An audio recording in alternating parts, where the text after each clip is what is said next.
మద్యం ముడుపులతో ఓట్లు కొనుగోలంట. ఇది కొత్త తరహా వార్త చెప్తున్నారు. గోపిరెడ్డి గారు దీని మీద మీ కామెంట్ ఏమిటి? బిల్డప్ బాబాయ్ ఆంధ్రజ్యోతి వాళ్ళు ఇదే రాశారు. ఇదే వీళ్ళే అంతకుముందేమో బంకర్లో దాశారని, ఇంకెక్కడికో వెళ్ళినాయని, ఇట్లా విదేశాలకు వెళ్ళిపోయినాయని, ఇట్లా నానా రచరచ రాశారు. ఇప్పుడు ఓటర్లకు వెళ్ళినాయని చెబుతున్నారు. ఈ ఓటర్లకు వెళ్ళిందని కూడా ఇప్పుడు ఓటర్లందరి మీద కేసు పెడతారా ఏంటి లెక్కన?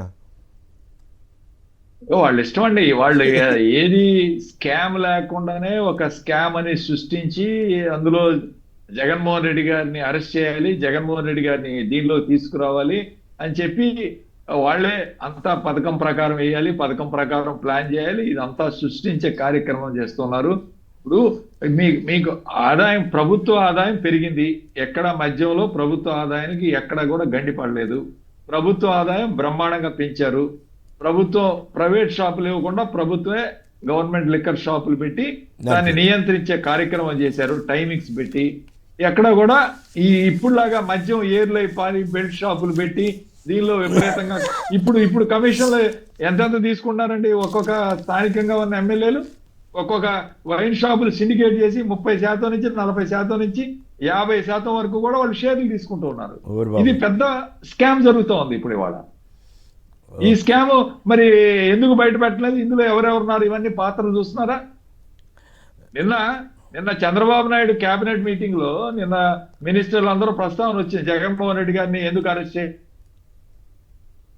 అంటే మన ఎమ్మెల్యేలు ఎంతమంది గంజా వ్యాపారం చేస్తున్నారు, ఎంతమంది సిండికేట్ లో ఉన్నారు, అందుకని ఇప్పుడు ఎందుకు అరెస్ట్లు అని చెప్పి చంద్రబాబు నాయుడు మాట్లాడాడు. ఏమన్నారు మళ్ళీ ఒకసారి చెప్పండి. చంద్రబాబు నాయుడు మా ఎమ్మెల్యేలు ఎంతమంది గంజా వ్యాపారం చేయట్లేదు, ఎంతమంది మద్య వ్యాపారంలో ఎంత, వీళ్ళందరినీ అరెస్ట్ చేసుకుంటా పోతే మనం కరెక్టేనా? ఇది కరెక్ట్ కాదని చెప్పి నిన్న చంద్రబాబు నాయుడు వాయిదా వేయడం జరిగింది. వాయిదా వేయటమే కానీ మళ్ళీ రెండు ఆయన మాట్లాడతాడు. మళ్ళీ మాటల్లో ఇప్పుడు ఎంతమంది అవినీతి చేస్తున్నారు, ఎంతమంది ఎమ్మెల్యేలు ఎంతమంది ఇందులో సిండికేట్ లో ఉన్నారు, ఎంతమంది గంజా వ్యాపారం చేస్తున్నారు, ఎంతమంది ఇవాళ ఇసుక దందా చేస్తున్నారు, ఇవన్నీ కూడా మనం మాట్లాడితే అసలు ఎక్కడికి పోతుంది అని చెప్పి ఈ రోజు మనం ఆలోచన చేయాలి. కేసర్ రైట్, కేవలం ఎల్లో మీడియాని అడ్డం పెట్టుకుని బురద వేసే కార్యక్రమంలో బిజీగా ఉంది. బురద వేసే కార్యక్రమం ఇక పెద్ద పెద్ద టైటిల్స్ పెడతారు అనమాట.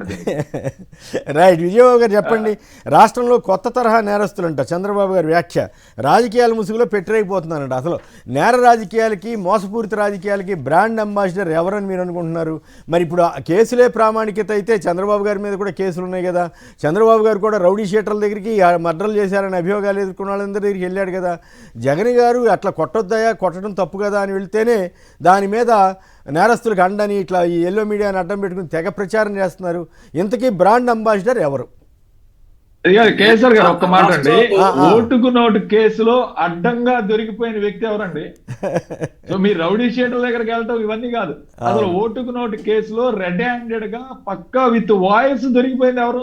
అయినా కూడా చాలా నీతిమంతుడని క్లెయిమ్ చేస్తారు. అయినా నీతిమంతుడని చెప్పుకుంటాడు. ఆయన వ్యవస్థలన్నీ మేనేజ్ చేసుకొని ఆయన బయటకు వచ్చి చొక్కా నాకేమి తెల్లగా ఉంది, నేను అసలు ఎప్పుడు మరకలే లేవు నా మీద అని చెప్పి ఆయన మాట్లాడే ఎదుటోడి గురించి మాట్లాడే కార్యక్రమం. రైట్, ఎవరికి తెలియదు? రాష్ట్ర ప్రజలందరికీ తెలుసు, మళ్ళీ రెండు ఆంధ్ర రాష్ట్ర ప్రజలందరికీ తెలుసు. రైట్, మళ్ళీ మాట్లాడదు. కానీ విజయబాబు గారు చెప్పండి, ఎవరు నేరస్తులకు అండగా నిలుస్తుంది, ఎవరు నేర రాజకీయాలు చేస్తుంది, ఎవరు మోసపూరిత రాజకీయాలు చేస్తుంది, అసలు దానికి బ్రాండ్ అంబాసిడర్ ఎవరు? చంద్రబాబు గారిని ఉద్దేశించి ఆయన మాంగారు ఏమన్నారు? ఇట్లా ఇవన్నీ పరిశీలిస్తే ఆయన ఏం ఫీల్ కాడనుకుంటే ఇట్లాంటి చెప్పడానికి, వాళ్ళు ఎల్లో మీడియా రాయటానికి.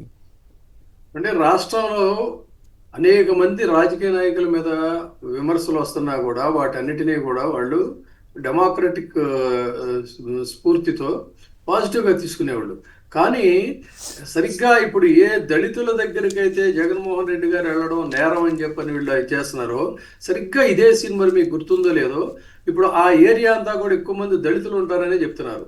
విజయవాడలో కూడా అదే రకంగా దళితులు ఎక్కువ మంది ఉండేటువంటి ఏరియాలో దళితుల మీద జరుగుతున్నటువంటి అక్రమాల గురించి, వాటి గురించి కోసం అని చెప్పని ఆ రోజున వంగవీటి రంగా గారు అక్కడికి వెళ్ళి వాళ్ళని పరామర్శించడానికి వెళితే అక్కడ ఆయన్ని ప్రతిఘటిస్తే చేసేది లేక వచ్చి నిరాహార దీక్షలో కూర్చున్నాడు. ఆయన ఆ నిరాహార దీక్షలో కూర్చున్నప్పుడు దేశ చరిత్రలోనే విస్తుపోయే విధంగా, అంటే బ్రిటిషర్స్ సైతం కూడా నిరాహార దీక్షలో ఉన్నటువంటి వాళ్ళని చంపేలేదండి.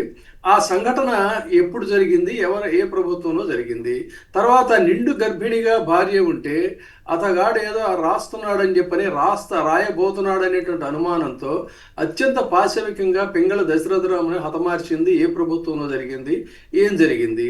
అక్కడ నుంచి కనుక లెక్కేసుకుంటే అనేక సంఘటనలన్నీ కూడా ఎవరి ఆధ్వర్యంలో జరిగాయి. ఈ రోజున మేము ప్రభుత్వం పరిపాలిస్తామని చెప్పని ఇంత పాశవికంగా మహిళల్ని, సగటు వ్యక్తుల్ని, వికలాంగుల్ని, వీళ్ళని చూడకుండా హింసాత్మకంగా వ్యవహరిస్తున్నటువంటి ప్రభుత్వం ఏ ప్రభుత్వం ఉంది అని చెప్పని ఆత్మవిమర్శ చేసుకుంటే మంచిది. ఇక జగన్మోహన్ రెడ్డి గారు అక్కడికి వెళ్ళినటువంటి దాన్ని మసిపూసి మారేడికాయ చేసి వాళ్ళు నేరస్తులు, వాళ్ళ మీద ఇన్ని కేసులు ఉన్నాయని కదా చెప్తున్నారు. దానికి హోంమంత్రి గారు కూడా మాట్లాడటం చాలా బాధాకరం. ఎందుకంటే ఆవిడ ఏమంటుందంటే చాలా మంది పదే ఈ మధ్య 5-6 సార్లు కూడా వచ్చింది. అందుకని దానికి సమాధానం చెప్తున్నా.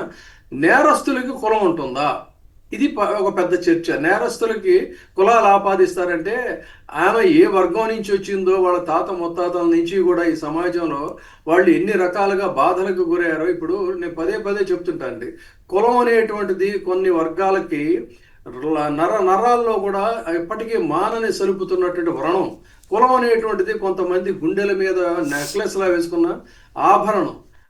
అలాంటి వ్రణంతో సలపరిస్తున్నటువంటి వర్గాలు ఎవరైతే ఉన్నారో, నిజానికి ఈ దేశంలో ఒక పెద్ద నా దగ్గర టైం సరిపోదు కానీ మనకి డేటా ఉందండి. ఈ డేటా ప్రకారంగా డేటాని బయటికి రివీల్ చేయరు కానీ అనేక మంది బాధితులు ఎవరంటే నేరస్తులుగా ఎక్కువ మంది ఈ సమాజంలో ఉండేది కూడా అప్రెస్డ్ క్లాస్కి సంబంధించినటువంటి వాళ్ళు. ఏది కేస్ స్టడీస్ చూస్తే నేరాలు ఆపాదించబడుతున్నటువంటి వాళ్ళు కూడా ఎక్కువ మంది అప్రెస్డ్ క్లాస్కి సంబంధించినటువంటి వాళ్ళు. కారణం ఏంటంటే వాళ్ళు సైకలాజికల్గా హ్యూమిలియేషన్ గురవుతున్నారు, ఆర్థికంగా హ్యూమిలియేషన్ గురవుతున్నారు, సోషలాజికల్ గా హ్యూమిలియేషన్ గురవుతున్నారు. ఆ హ్యూమిలియేషన్ నుంచి వచ్చినటువంటి ఇదే ఈ రకంగా అలాంటి నేపథ్యం నుంచి వచ్చినటువంటి ఆవిడే ఆ విధంగా నేరస్తులకు కులాన్ని ఆపాదిస్తారా అని చెప్పి మాట్లాడటం దేనికోసం అంటే